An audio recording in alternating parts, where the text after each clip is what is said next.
international guests are on the stage, so I would like to deliver my short speech in English, and I would like to say something regarding our this fair to our honorable advisor in Bengali later on Islam.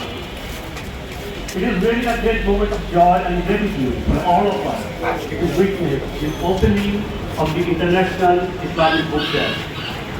For many years, we, the Islamic publishers in Bangladesh, have dreamed of a book fair where the timeless wisdom of Islam can meet the curious minds of our readers from every corner of the globe.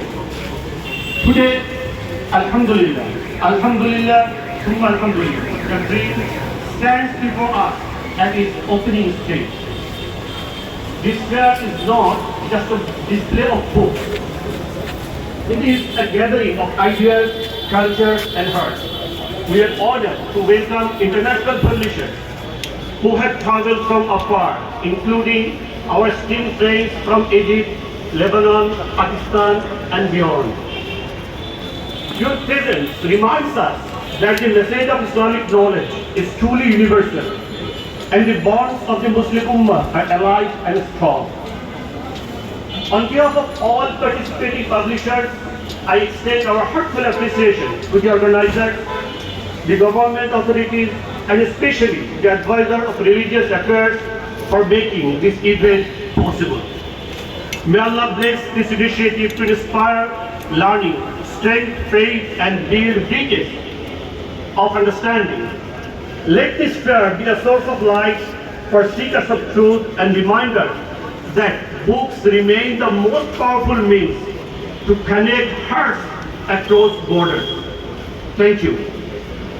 অবশেষে আমি আমাদের ধর্ম উপদেষ্টা যিনি আছেন সম্মানিত, আপনাকে specially কয়েকটা কথা বলতে চাই বাংলাদেশের প্রেক্ষাপটে। এই কথাগুলো আমি বাংলায় বলছি যাতে আমাদের অডিয়েন্স অন্য সবাই বুঝতে পারেন। একটা আমরা জানি আমাদের মেলাটা ইতিপূর্বে কেমন ছিল আর এখন কেমন, এটা আপনারা সবাই দেখতে পাচ্ছেন। তো আমি জনাবকে রিকোয়েস্ট করব যে সামনের দিনে আমাদের মেলাটা যেন আরো সুন্দর করে আমরা আয়োজন করতে পারি, সেজন্য এর জন্য প্রয়োজনীয় অর্থ বরাদ্দ করতে। আমরা অর্থায়নের অভাবে অনেক ক্ষেত্রে এই কাজকর্ম সুন্দর করে করতে পারি না। আমি আশা করি তিনি এটা খেয়াল রাখবেন। দ্বিতীয়ত, এই যে চত্বরটা আপনারা এবার দেখতে পাচ্ছেন, এইটা অ্যাকচুয়ালি এখানে কি ছিল আপনারা জানেন। এইটা এবছর অনেক কষ্ট করে ইসলামিক ফাউন্ডেশন অথরিটি তারা চেষ্টা করে আপনাদের সহযোগিতা এটা করেছি। আমরা চাই এই জায়গাটা যেন স্থায়ীভাবে মেলার জন্য বরাদ্দ থাকে। ব্যাপারটা এমন যেন না হয় যে দিস ইয়ার আমরা এটা পেলাম, নেক্সট ইয়ার এই জায়গাটা আমরা পাবো না, তাহলে আমাদের জন্য এটা খুবই প্রবলেমেটিক ব্যাপার হবে। তৃতীয়ত ব্যাপার হলো যে আমরা জানি আজকে এবার আমাদের এই মেলায় আপনার কয়েকটা দেশ থেকে এখানে পাবলিশাররা পার্টিসিপেট করছেন। আমরা চাই আগামী বছর এবং পরবর্তী বছরগুলোতে পৃথিবীর অন্যান্য দেশ থেকেও যেন পাবলিশাররা বাংলাদেশে এসে এই বইমেলায় পার্টিসিপেট করে। বাংলাদেশ হলো second or the third largest Muslim country in the world. তো সেখানে ইন্টারন্যাশনাল স্ট্যান্ডার্ড যে বুক ফেয়ার, এটা তো আমাদের আসলে প্রাণের দাবি, কিন্তু আমাদের এখনো পর্যন্ত এই বইমেলায় বিদেশি পাবলিশারদের, ফরেন পাবলিশারদের পার্টিসিপেশনের জন্য যে রাষ্ট্রীয় ব্যবস্থাপনা, এটা এখনো নেই। আমরা এবার আমাদের যিনি ডিজি মহোদয় আছেন ফাউন্ডেশনের, তার সাথে আমরা বসে অনেক কথাবার্তা বলেছি। উনি আন্তরিকভাবে চেষ্টা করেছেন, আমাদেরকে অসহযোগিতা করেননি, সহযোগিতা করেছেন, কিন্তু ওনার কাছে অ্যাকচুয়ালি রাষ্ট্রের পক্ষ থেকে তেমন কোনো ব্যবস্থাপনা ছিল না।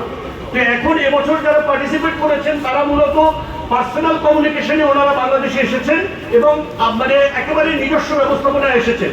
তো আশা করি আমাদের উপদেষ্টা মহোদয় ব্যাপারগুলোর দিকে খেয়াল রাখবেন, এবং উনি নিজেও একজন লেখক এবং গবেষক, সেই হিসেবে আশা করি উনি আরো বেশিভাবে খেয়াল রাখবেন আগামী দিনে যেন আমরা এই বইমেলাকে সত্যিকার অর্থে মুসলিম বিশ্বের মধ্যে উল্লেখযোগ্য একটি ইসলামিক বইমেলায় পরিণত করতে পারি। ধন্যবাদ।